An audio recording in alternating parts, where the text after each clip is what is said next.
Saúde, irmãos, que a paz do Senhor Jesus. Amém. Vamos aproveitar que os irmãos estão de pé. Quero convidar os irmãos para abrir a Bíblia em 1 Reis, capítulo 19, versículo 4.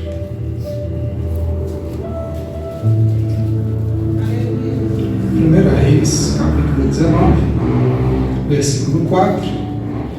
E eu quero ler só uma frase, irmãos. No meio do versículo 4 diz assim: já basta, ó Senhor. Os irmãos podem se assentar. Eu quero começar desejando um feliz Dia dos Pais para todos os pais. E também para as mães, para as vós, para os tios, né? Que às vezes faz papel de pai também, né? Eu vi a irmã Keila orando aqui hoje, né? Falando que tem filhos que às vezes nem conheceram os seus pais, né? E muitas vezes é algum parente, algum pai, um tio, alguém que acaba assumindo também a responsabilidade. Então, para aqueles que são pais, né? Parabéns para nós. E para aqueles que talvez não são pais, mas tiveram que assumir em algum momento essa responsabilidade, parabéns para vocês também. E, irmãos, eu confesso que essa mensagem Deus já havia me dado há algumas semanas. E aí, quando o pastor Osmar falou comigo, eu nem estava pensando que hoje era Dia dos Pais. E aí, quando caiu a ficha, eu fiquei pensando, meu Deus, mas o que isso tem a ver com o Dia dos Pais?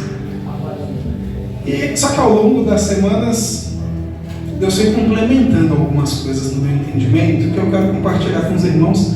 E eu vou tentar não cansar vocês, irmãos, que eu falo muito. Mas quando a gente começa a ler o livro dos Reis e a gente começa a olhar para a história de Elias, a gente consegue perceber que ele era um homem bem sucedido naquilo que ele fazia. Deus chamou ele para ser um profeta e ele era bem sucedido naquilo que fazia. A gente vê isso porque todas as vezes em que ele profetizava alguma coisa, ele via o cumprimento daquilo que ele estava profetizando. Então ele profetizou, por exemplo, que não haveria chuva, senão segundo a palavra dele. E não houve chuva por um determinado tempo. E a cada momento, a cada etapa da vida de Elias, Deus foi levando ele por lugares e por caminhos diferentes, por situações diferentes. E uma das coisas também que é muito, talvez, notório na vida do profeta Elias foi a provisão e o cuidado de Deus com ele. Porque Deus manda ele para perto do ribeiro de Querite. E ele vai, ele obedece à voz do Senhor. E só que ele vai para ali e não tem tenda, não tem nada. Mas Deus manda os corvos ir alimentar eles. Só que aí o ribeiro seca. E aí Deus diz: olha, Elias, vai para outro lugar. Mais uma vez Deus dá uma nova direção para Elias. Ele obedece. E Deus diz para ele: olha, vai para Sarepta. E lá você vai ser sustentado por uma viúva. E eu vou falar um pouquinho sobre isso ao longo dessa ministração, irmãos, mas nem sempre aquilo que Deus pede para mim e para você é lógico. Vocês já veem eu falando sobre isso aqui há algum tempo. E na quarta-feira os irmãos que estavam aqui já ouviram um pouquinho de como às vezes Deus faz com a gente, né? Para a gente poder contar da gente. Então quem não estava na quarta-feira vai ouvir mais um pouquinho. Mas Deus vai dando instruções para Elias, e a cada momento Deus fala, ele obedece. Só que não era lógico, porque naquela época, hoje, né, é normal as mulheres trabalharem, é comum, mas naquela época não. O mais comum era que se a mulher não trabalhasse, e se ela não tivesse, né, alguma herança, que o marido dela se fosse, muito provavelmente ela ia depender de caridade e da ajuda das outras pessoas. Dificilmente seria alguém que teria posses e recursos para manter a si mesmo e ainda mais manter outra pessoa. Mas Elias obedece e vai até aquela cidade.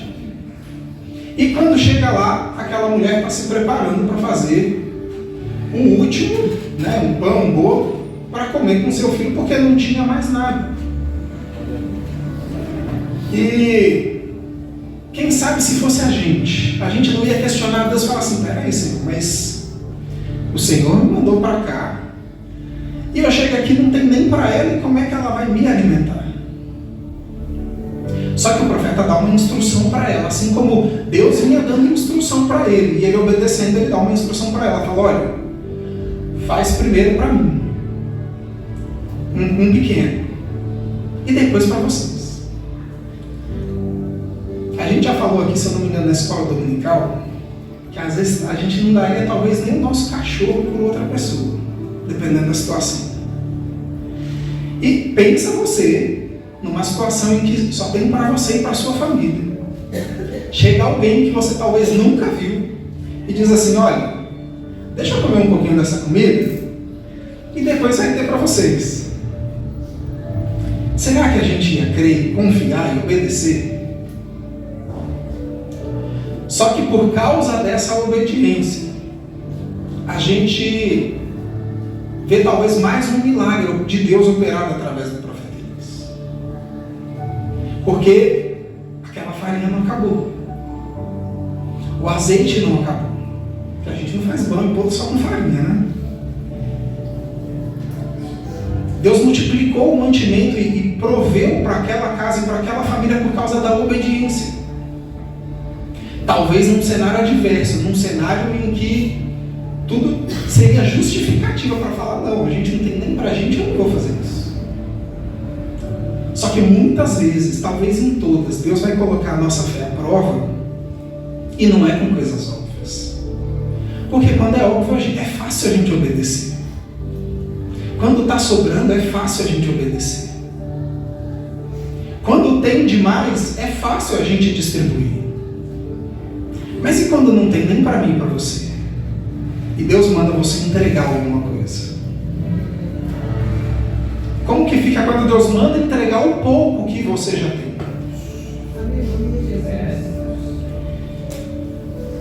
E passa mais algum tempo. Elias volta. Deus manda ele ir de novo até o rei Acabe. E quando ele chega ali, pensa hoje, né?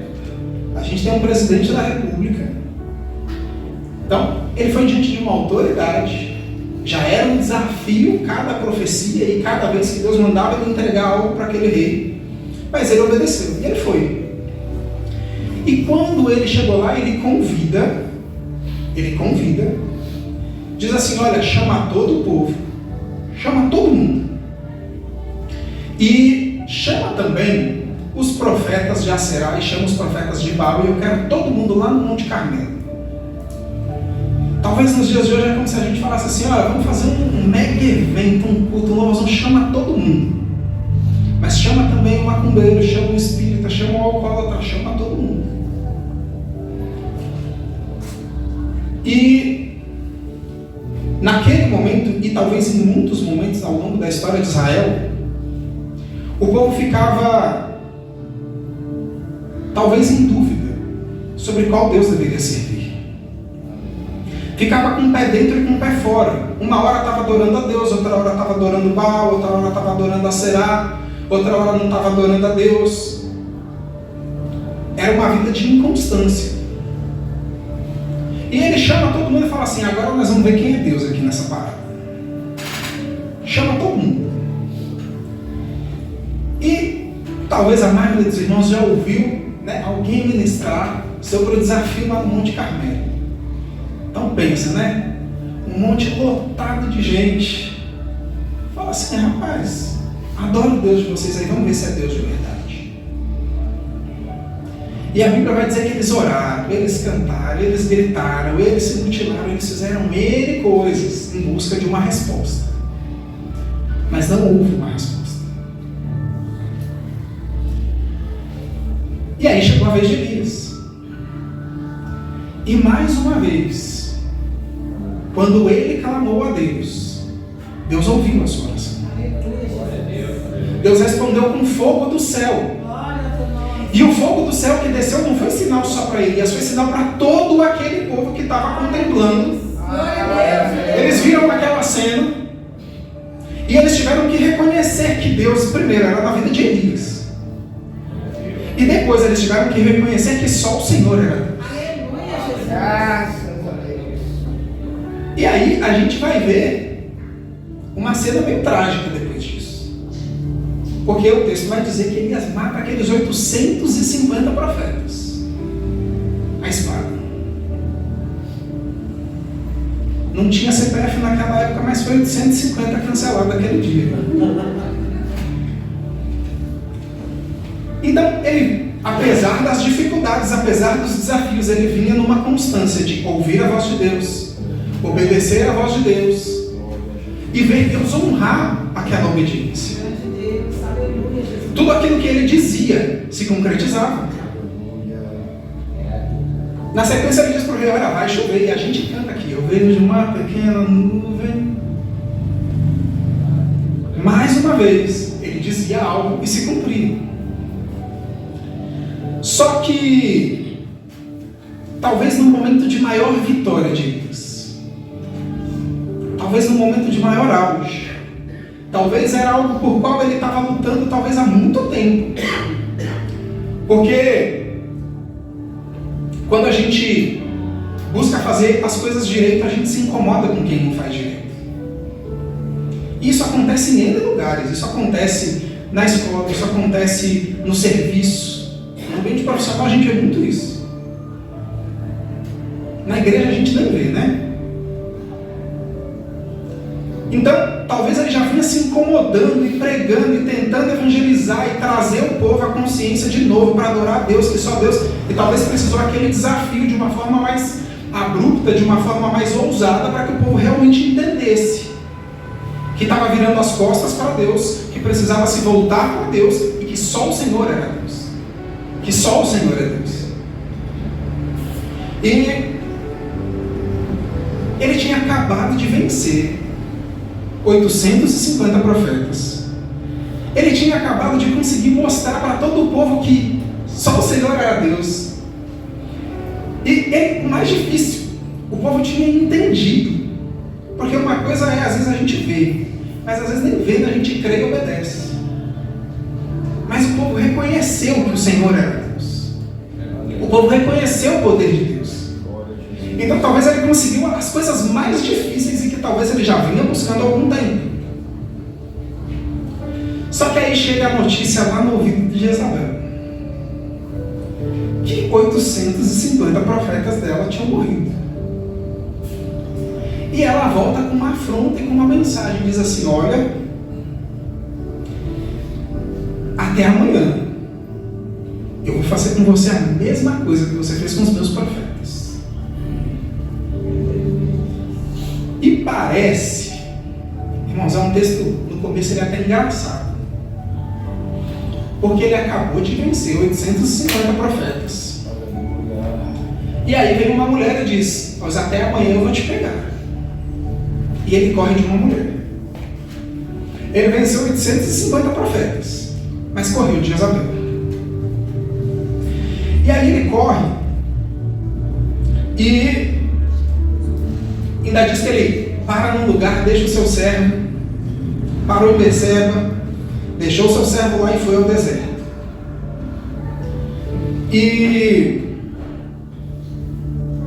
a gente leu aqui no versículo 4, eu só li uma frase, mas eu vou ler o versículo inteiro agora, que ele disse assim: olha, se foi ao deserto, caminho de um dia, e veio e se assentou debaixo de um zimbro, e pediu em seu ânimo a morte e disse: já basta, ó Senhor, toma agora a minha vida, pois não sou melhor do que os meus pais.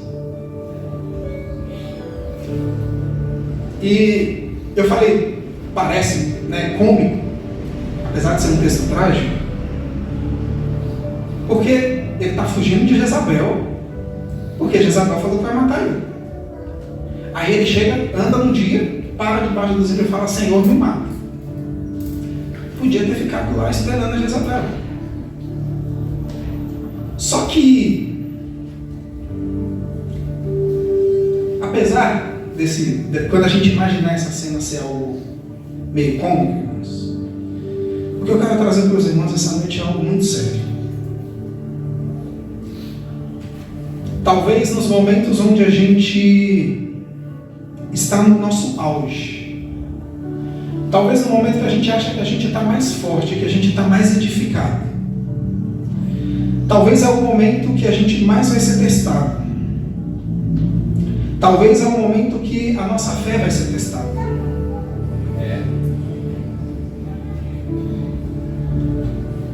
O texto vai dizer que ele ali escondido, deitou, dormiu, e chega um anjo para ele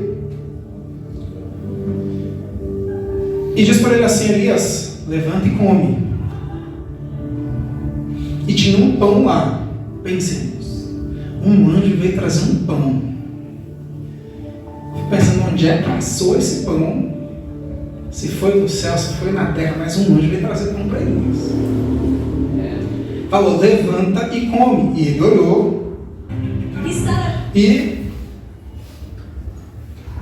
olhou, comeu, voltou a dormir. Aí o anjo aparece de novo: Elias, levanta e come. E mais uma vez ele levanta, come.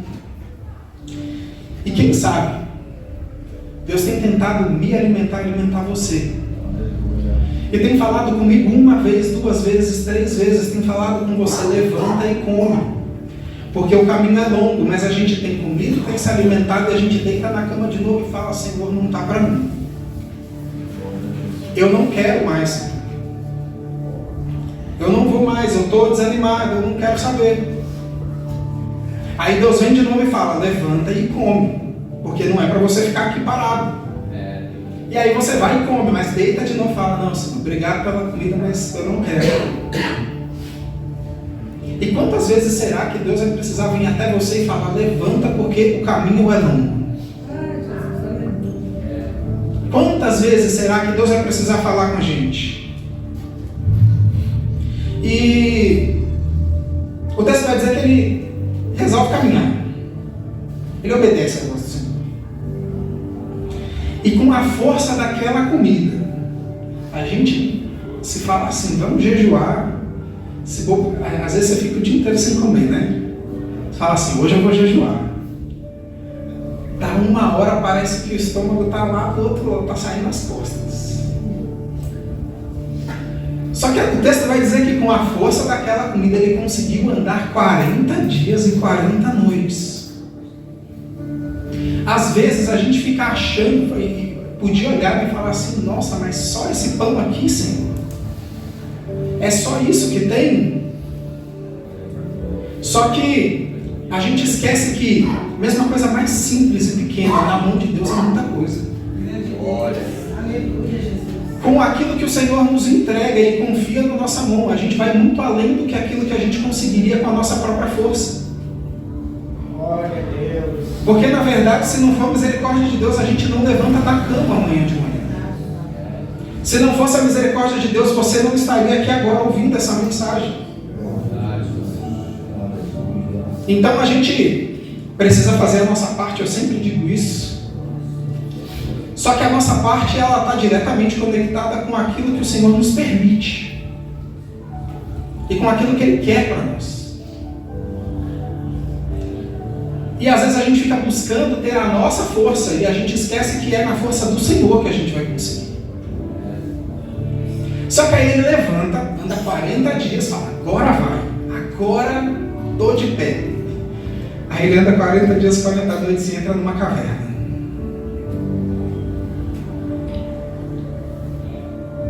Quanto tempo tem que você está dentro da caverna?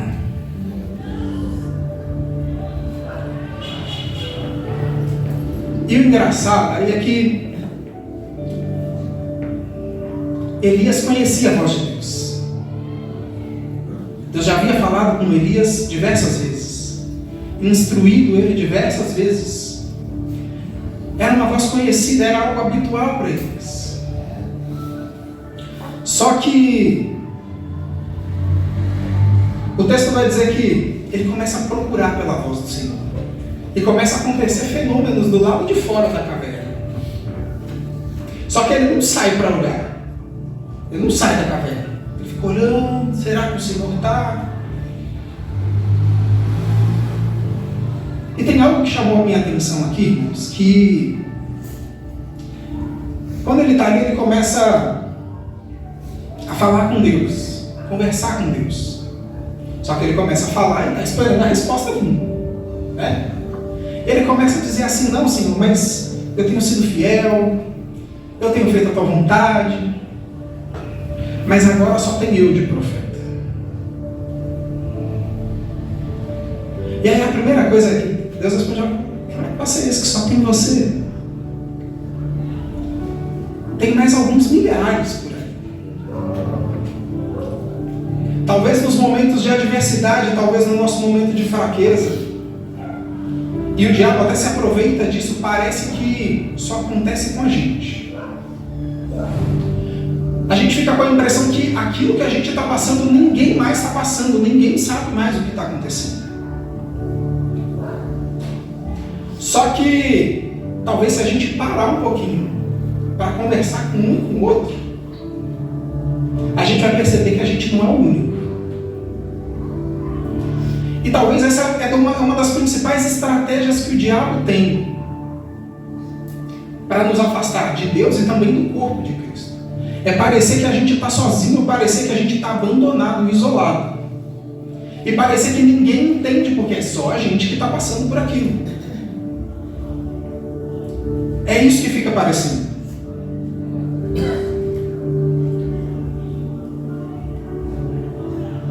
E uma coisa que é importante, irmãos, é que a gente precisa tomar um cuidado de a gente não ser extremamente bem sucedido em tudo que a gente faz, mas ser um fracasso dentro da nossa casa. Porque a gente tem muitas áreas na nossa vida, a gente busca se preocupar com todas elas. Só que muitas vezes a gente busca ter um conhecimento acadêmico elevado. A gente busca ter recursos financeiros melhores. A gente busca ser reconhecido talvez até no ministério, naquilo que a gente exerce dentro da igreja. Mas muitas vezes a gente negligencia quem está dentro da nossa casa. Às vezes a gente quer evangelizar o bairro inteiro, mas a gente não evangeliza quem está trancado dentro do quarto. Às vezes a gente quer falar de Deus para um macumbeiro, para todo mundo, mas tem alguém dentro da nossa casa morrendo e a gente não quer falar de Deus para essa pessoa. Aleluia, Jesus. A gente acha que já deu, que não dá mais. A gente acha que não tem como mais ser transformado, que não tem como ser liberto, mas a gente crê na libertação de quem está lá fora. A gente prega, ora e faz campanha, mas quando é dentro de casa a gente está querendo desistir.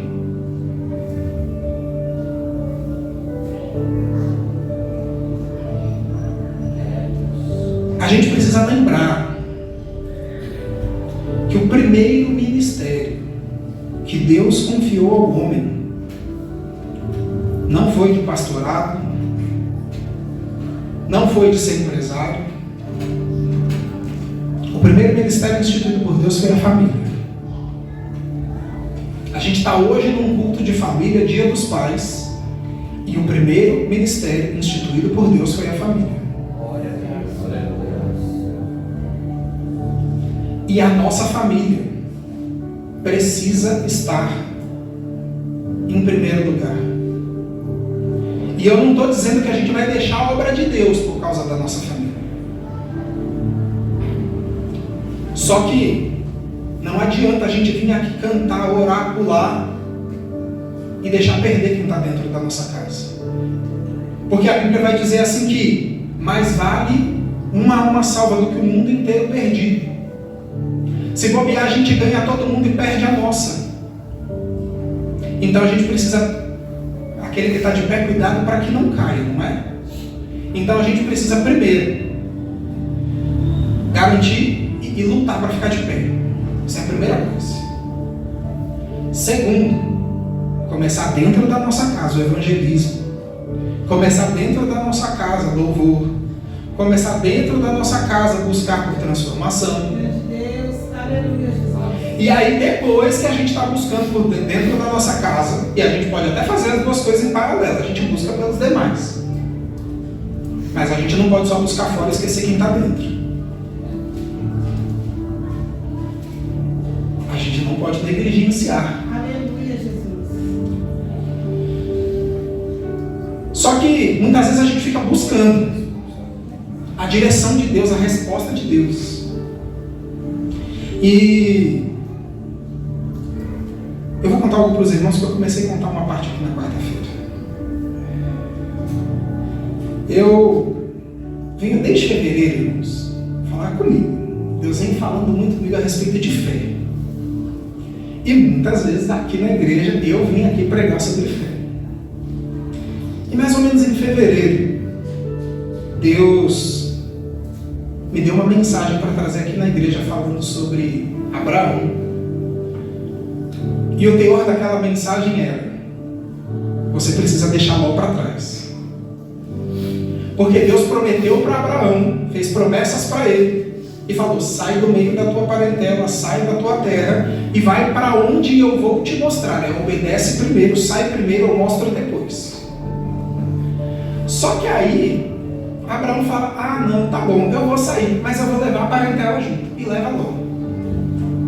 E quando a gente vai olhar a história, Deus parou de falar com Abraão. E só volta a falar com ele de novo a respeito da promessa depois que Ló vai embora. E para Ló ir embora, teve que rolar até discussão lá entre os pastores. Porque às vezes Deus precisa criar algumas situações para tirar algumas pessoas da nossa vida, porque senão a gente não deixa embora. E do dia que eu ministrei aquela mensagem aqui na igreja, Deus começou a falar comigo quem era o Ló que eu tinha que deixar embora. Só que, de novo, irmãos, eu já até falei aqui em algumas ministrações, principalmente quem é de exatas, tem uma cabeça absurdamente lógica. E a fé nem sempre é lógica, na maioria das vezes não é. É para contrariar a nossa lógica. E Deus começou a me direcionar para tomar uma decisão. E eu falei: Jesus, mas não é lógico. E Deus começou a mandar: sai, sai, sai. E eu falei: sai para onde? E Deus falando: mas Deus, eu falei para sair primeiro, eu vou falar para onde depois. Elias teve mais sorte, né? Deus falou com ele: vai para o deserto, vai para o ribeiro, vai para Sarepta. Mas para Abraão foi: sai primeiro, eu conto depois. Já cansei de dar exemplo do Direito da Daí, que sai de carro de noite, falando sobre isso, sem saber para onde vai, né? E aí eu falei: não, tá bom, Deus está falando e tirava. Aí tomei a decisão. Aí na hora de executar, voltei atrás. Aí eu tomei a decisão de novo. Voltei atrás de novo. Porque por um lado, a gente está crente, cheio de fé. Ah, não, Deus falou, Deus vai comigo. É tipo Pedro, né? Fala: Senhor, se é o Senhor, manda que eu vá andando sobre as águas. E os 11 devem ficar olhando para esse cara, ficou doido. Fala: mas se é o Senhor, eu quero andar sobre as águas. E Jesus não disse: Pedro, você está meio doido. Falou: não, vem. E enquanto ele estava olhando para Jesus, ele andou sobre as águas. Graças a Deus. Só que aí o texto diz que ele começa a olhar para as ondas, ele começa a olhar para o tempo, ele começa a olhar para todas as circunstâncias. E quando ele tira os olhos de Jesus e coloca na circunstância, ele começa a afundar. E mais interessante do que, talvez num culto depois, os 11 falaram: mas eu vi um irmão andando sobre as águas essa semana. Era o Pedro dizendo: pois era eu que estava andando sobre as águas. Porque Deus quer dar experiência para mim, para você contar. E eu estou contando isso aqui, eu até falei na quarta-feira, não é para falar assim, não, eu sou super crente, não. Foi uma briga com Deus, eu pelejando 4 meses com Deus e com a Dalila. Porque eu orava, aí Deus falava. Eu falava, tá bom, eu vou tomar a decisão. Aí quando eu voltava atrás, ela me falava, peraí, mas Deus não falou pra você que era pra você fazer isso aqui, porque você tá indo no sentido contrário. E foram meses assim. E eu falei, Jesus, o que eu vou fazer? Eu falei, tá bom. E o negócio começou a piorar né? Só para os irmãos entenderem, Deus estava mandando eu sair de onde eu estava trabalhando. Eu falei, não, Jesus, mas eu ensino para as pessoas que trabalham comigo, que pedem consultoria para mim, que primeiro você arruma outro emprego, depois você sai do que você está. Né? Você consegue comparar, está empregado, busca outro. E Deus falou, não, sai. Eu falei, Jesus, não está batendo esse negócio. E eu saí. E todo dia, era uma lapada a cada dia que eu abria a Bíblia. Sai. Aí eu saí. Aí eu falei, Jesus, e agora? Pra onde? Silêncio. Eu falei, peraí, mas estava falando até agora. Todo dia, sai. Aí quando eu saio, silêncio. E Elias estava assim, dentro da caverna. E conversando com Deus, mas onde é que está Deus? E veio terremoto, e veio furacão, veio tudo. E ele olhava e não tinha a voz de Deus ali. E talvez depois de alguns fenômenos, veio uma brisa suave, com a voz e com a presença de Deus. E às vezes a gente fica procurando, lá no terremoto, no furacão, o agito, a revelação, o manto. A gente fica procurando quem é que vai revelar, o profeta. Só que às vezes Deus só quer que a gente entre para dentro do nosso quarto e dobre o joelho lá. Às vezes Deus só quer falar com você diretamente. Aleluia, Jesus. Eu vou falar, irmãos. Eu não posso mentir em cima do altar. Falar que às vezes eu fico até meio assim, que eu falo, Jesus, usa alguém para falar comigo. Usa alguém para falar comigo. E não levanta um. Mas porque às vezes Deus quer falar comigo e não quer usar alguém. E aí na maioria das vezes que Deus vai falar comigo é dentro do meu quarto. Às vezes até dormindo. Pelo menos comigo Deus fala muito com sono. E a gente fica buscando ouvir a voz de Deus, e talvez na hora que a gente mais está querendo ouvir, é a hora que Ele mais fica em silêncio. E aí a gente começa a buscar aquelas coisas miraculosas e aquilo que vai chamar a atenção. Não, então vai ter um evento, a cruzada evangelística. Eu vou lá que Deus vai falar. Mas às vezes Deus quer usar uma coisa tão simples para falar. Às vezes o louvor que está passando no rádio enquanto você está dirigindo o seu carro. Deus está falando com você, fica o louvor na sua cabeça a semana inteira. E você não entende que Deus está respondendo você. Às vezes Deus usa alguém que não é crente para falar com você, fala aquilo que você está buscando de resposta, mas você fala, não, deve ter sido coincidência. E quando começou esse processo de nossa guerra interna, um amigo meu me ligou. Assim, e aí, como é que você está? Eu falei, rapaz, eu estou numa guerra aqui. E ele falou assim, pois eu acho que tem um negócio aí, porque eu estou com uns planos aqui e não pode ser por acaso que você está passando por isso nesse exato momento que eu estou buscando uma resposta para essa situação. Falou assim, pelo amor de Deus, falou assim para mim, pelo amor de Deus, não conversa com ninguém, não aceita a proposta de trabalho de ninguém enquanto eu não conversar com você. E daqui 2 semanas eu estou em São Paulo. E eu caçando e falei, tá bom, estou em casa à toa, fui trabalhar com minhas coisas de marketing digital, estou lá trabalhando e olhando vaga no LinkedIn, né, na área de tecnologia, que é a minha área. E estou lá. E fazia entrevista e conversava, nossa, gostei muito de você. e vamos, e daqui a pouco eu te dou retorno, o retorno não veio. Eu conversei com o presidente de empresa, não, tá bom, vamos conversar. Sumiu, eu falei, Jesus, que negócio é esse que está acontecendo? 12 anos na área, os recrutadores só faltavam se estapear para me levar e todo mundo desapareceu. Eu falei, não é possível. E deu umas 2 semanas. E nesse meio tempo eu comecei a orar a Deus, irmãos, pedindo algumas coisas. Eu falei assim, olha, eu queria fazer isso aqui, eu queria fazer isso aqui. Eu coloquei uns 3 pontos para Deus assim que eu queria resolver. Eu falei, mas orei e deixei na mão de Deus. Deus moveu alguém para vir dentro da minha casa. Andando, eu até pedi para o Vinícius pesquisar um dia desse aqui no culto. Qual era a distância? Foi mais de 3.000 quilômetros. 3.000 quilômetros de distância, Deus mandou uma resposta para mim.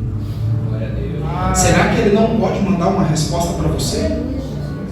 Será que Ele não já está mandando a resposta para você e você não está entendendo? Porque a resposta estava vindo e eu não estava entendendo. E aí a dúvida, eu falei, Senhor, mas se for o Senhor, depois de tudo isso, eu ainda falei, Senhor, mas se for o Senhor, a gente ainda vai ter mais uma conversa. Eu quero que eu não fale nada de valores. Eu quero que Ele mencione esse valor na conversa. E aí, ele veio, almoçou, veio com a família, almoçou, foi embora. Acho que 1 semana e meia depois ele voltou. E aí, vamos trabalhar? Vamos. Senta aí, vamos conversar. E a gente conversou sobre ele, depois eu comecei a entender o propósito de Deus. Porque por trás de uma oportunidade de emprego, de trabalho, Deus sempre coloca a gente em lugares onde o nome dele precisa ser glorificado e onde a gente precisa fazer a diferença na vida de alguém. E nessas conversas de o que a gente vai fazer, eu comecei a entender o porquê que Deus estava movendo todo esse cenário. E Ele mencionou exatamente o que eu pedi para Deus. Aleluia. E a gente está começando um novo empreendimento. Eu não posso falar muito não, porque o culto agora está sendo gravado. E tem gente que ainda não sabe. Vai descobrir. Só que o que eu estou trazendo para os irmãos é que às vezes a gente está buscando a resposta e a gente está olhando para N lugares e a gente esquece que às vezes a resposta pode vir de algo simples, de algo simples, pode vir de uma criança às vezes conversando com a gente. Aleluia, Jesus. E às vezes a gente está esperando que alguém vai parar na rua a gente, falar assim, eis que te digo. E Deus pode usar, mas às vezes Deus vai usar situações tão simples para dar a resposta.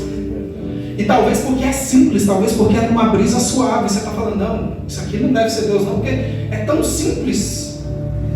A gente fica esperando os fogos, o confete, o brilho, e a gente esquece que Jesus é simples. Glória a Deus, aleluia. As coisas de Deus são simples. Só que eu também já falei aqui muitas vezes que não é porque a gente está fazendo a vontade de Deus que tudo vai dar certo. Tem hora que as coisas vão dar errado. Só que não é porque as coisas não estão dando certo. Não é porque a gente tem adversidade que é para a gente parar de adorar a Deus e buscar a presença de Deus. É para ir com a adversidade mesmo. E por que eu estou falando, irmãos, dessa guerra interna, né? Guerra interna e contendendo com o Espírito Santo. Porque às vezes a gente fica assim, a gente fica nessa luta interna. E talvez algumas pessoas aqui da igreja até acompanharam alguns momentos disso. Algumas coisas eu até compartilhei, muitas vezes aqui na escola dominical, falando sobre fé. Mas talvez você tenha travado lutas e batalhas que você não tem compartilhado com ninguém.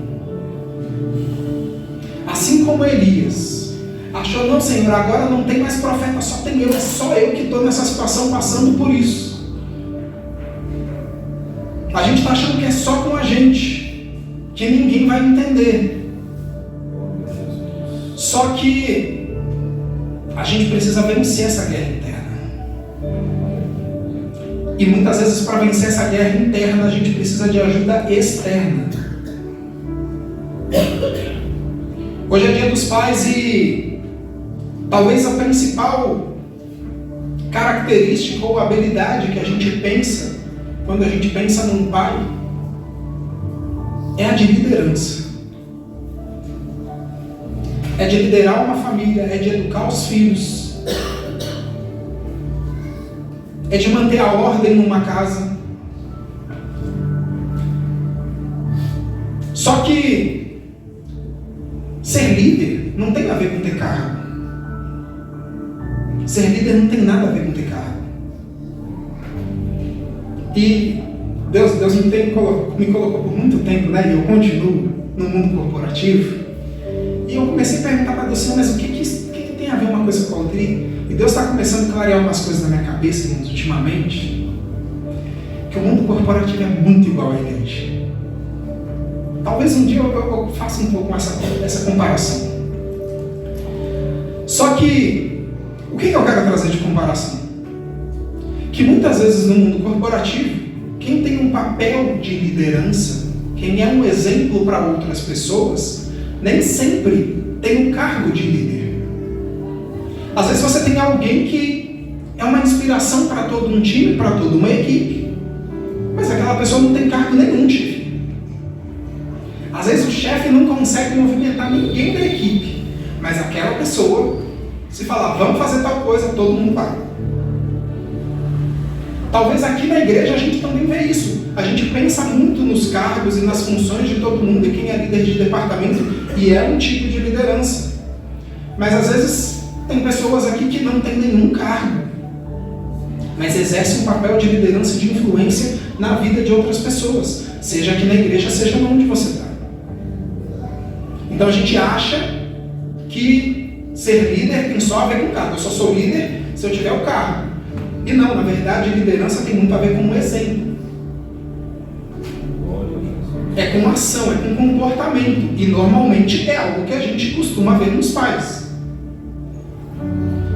E é normal que quando a gente pense também em líderes e em pais, a gente sempre vai pensar talvez em pessoas fortes, em pessoas, no mundo hoje da internet, do coach, né? Do desenvolvimento pessoal, pessoas com inteligência emocional, pessoas que são esclarecidas, resilientes, que aguentam, né, as adversidades da vida e fica de pé. A gente tem um monte de nome bonito.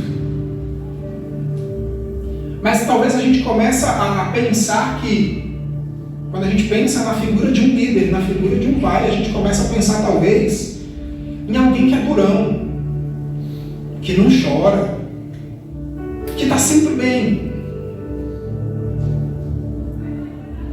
Mas será que está sempre bem mesmo? Eu não vou perguntar não. Não precisa ninguém responder, mas será que está sempre bem? Ou será que é a gente que não fala? Será que é a gente que não coloca para fora que não está bem? Será que é a gente que muitas vezes suporta toda a carga e todo o peso, e ainda tenta tirar o peso do outro ainda? Às vezes pega sobre nós o peso da casa inteira. Talvez aqui na igreja, muitas vezes é pegar o peso de um departamento inteiro sobre as próprias costas. Talvez no caso dos pastores seja pegar o peso de toda a congregação, porque talvez é um problema de toda a igreja e precisa lidar com o problema de todo mundo. Só que, se quem tem um papel, um perfil de liderança, tem que lidar com o problema de todo mundo e ajudar todo mundo e motivar todo mundo, a hora que esse líder não está bem, quem é que ajuda? E é talvez aí que a gente começa a viver as nossas batalhas internas. Porque a gente começa a falar, mas eu vou contar para quem? Porque não vão entender. Eu vou compartilhar com quem? Porque está todo mundo esperando que eu seja o forte. E se eu me mostrar fraco, como é que fica o negócio?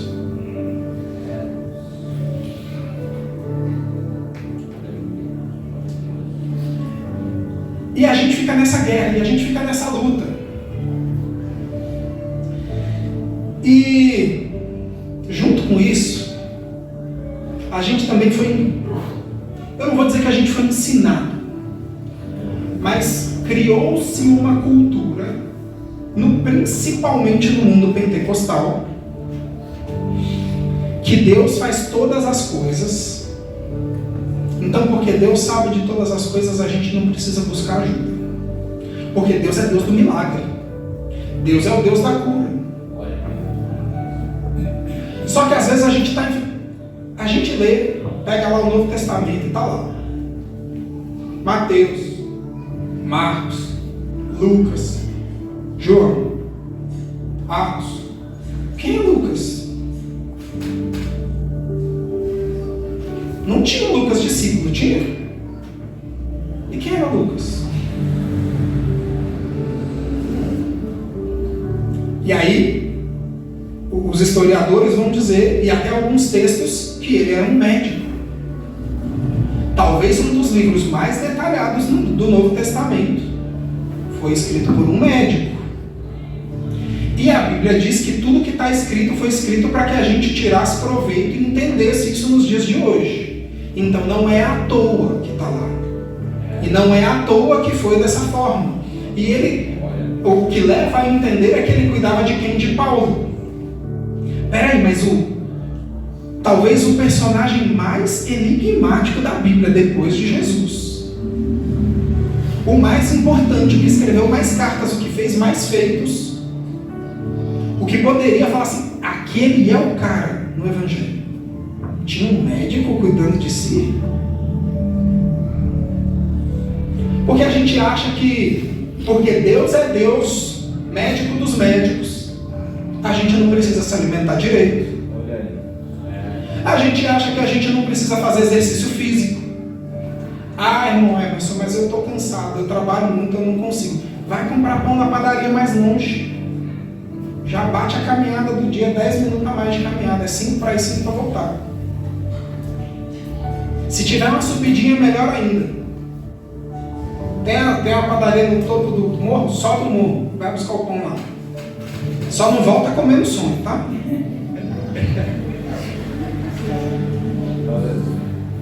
A gente precisa cuidar da nossa saúde, porque tem coisa que a gente não pode falar tão abertamente assim, mas que tem de gente tentando prejudicar a nossa saúde não está escrito. E se a gente não fizer nada para melhorar a nossa saúde, aí a gente está na nossa. Ah não, mas Deus é todo poderoso, mas a minha parte é eu que faço. Deus é Deus de milagre, milagre é o que eu não posso fazer, o que não está no alcance da minha mão. Se você pode caminhar, vai caminhar. Pode comer melhor, e comer melhor não é comer mais caro não é comer filé mignon todo dia não. Irmãos, eu estou nesse desafio, nesse processo. Por N motivos, salada para mim é...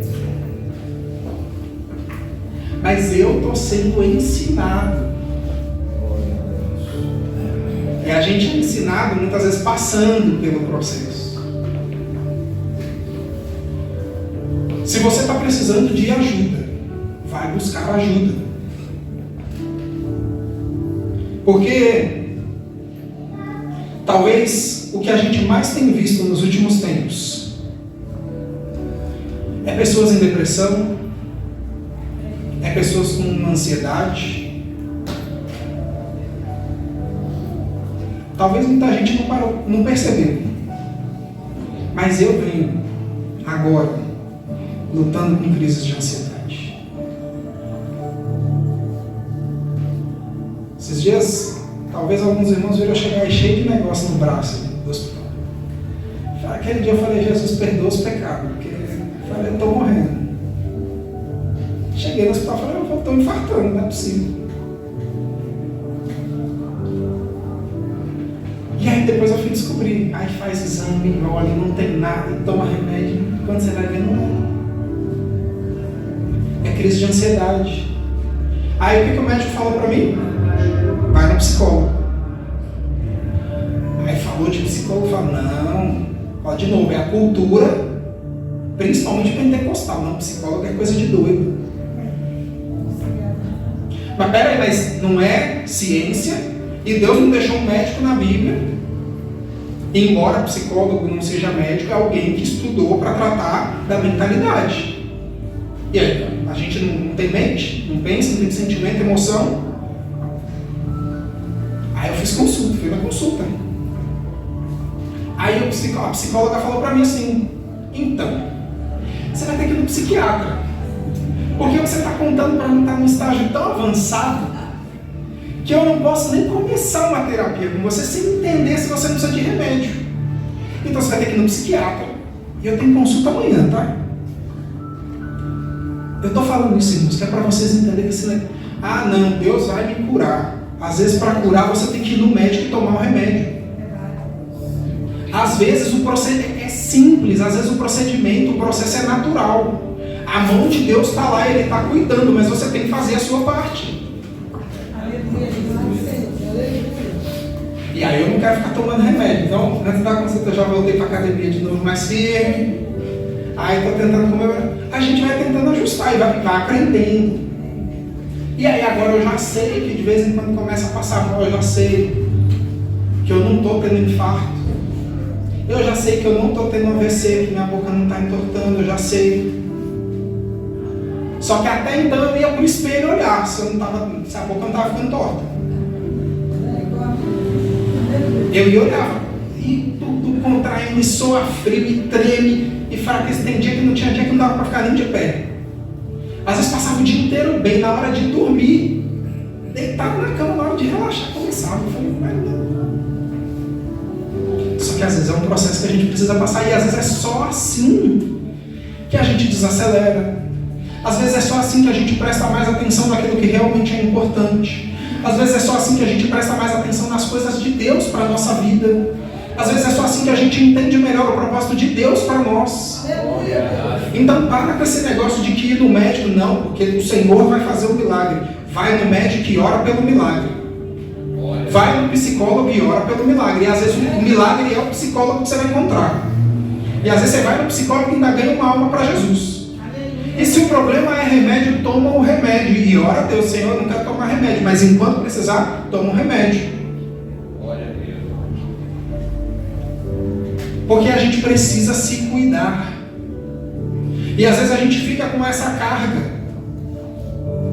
E eu estou compartilhando isso aqui, irmãos, porque, de novo, muitas vezes a gente vê na figura de pais, na figura de líderes, pessoas fortes, que não têm problemas, que não têm dificuldade, que não está passando por nada. E não é só homem não. Só que às vezes a gente está precisando colocar para fora. Ah, mas eu não consigo falar com ninguém na igreja. Então vai buscar um psicólogo. Ah, o negócio está sério, precisa tomar remédio. Vai tomar o remédio. De novo, a gente quer ficar dependendo, não, mas se precisar, vai. Porque a gente pega uma dengue, pega um negócio. O médico fala, toma dipirona, toma isso. A gente não toma. Mas com o resto a gente fica, não, o Senhor vai me curar, eu não preciso. Faz a sua parte e ora pelo milagre sobrenatural. Mas se Deus quiser honrar a sua obediência e te curar num processo, vai ser num processo. Às vezes, para curar, a gente precisa passar pela mão do médico. Só que a gente precisa cuidar do templo do Espírito Santo, porque é muito bonito a gente falar de ser templo do Espírito Santo só de receber a glória. Mas que corpo que consegue receber a glória se não estiver bem? Então, irmãos, vamos nos cuidar, todos nós. Porque existem pessoas olhando para nós. Existem pessoas dentro da nossa casa olhando para nós. Existem pessoas fora da nossa casa observando eu e você. E às vezes é a minha e a sua experiência que vai fazer diferença na vida de alguém. Às vezes não é falar em língua estranha com ninguém, às vezes é o exemplo seu dentro da sua casa. Às vezes é saber o problema que você está passando e ver a forma como você lidou com aquilo que vai trazer alguém para os pés de Jesus. não sei por que eu vou falar isso, mas eu vou falar de novo. Para com esse negócio que médico, psicólogo, e terapia, e tratamento, e qualquer coisa, cirurgia não é pra gente. Porque para fazer a obra, o corpo precisa estar bom. Porque se o carro dá defeito, a gente leva no mecânico. Se a máquina para de funcionar, a máquina de lavar, a gente chama o técnico na nossa casa para arrumar. E aí com o corpo a gente faz o quê? Esperarei o milagre do Senhor. Tá brincando, né? Vamos esperar o milagre, confiando, crendo, orando, clamando. Já crendo que o anjo já saiu para trazer a resposta. Mas você tem a sua parte para fazer, faz a sua parte. Aleluia. Glória a Deus. Eu agradeço a oportunidade, irmãos. As palmas lá para vocês.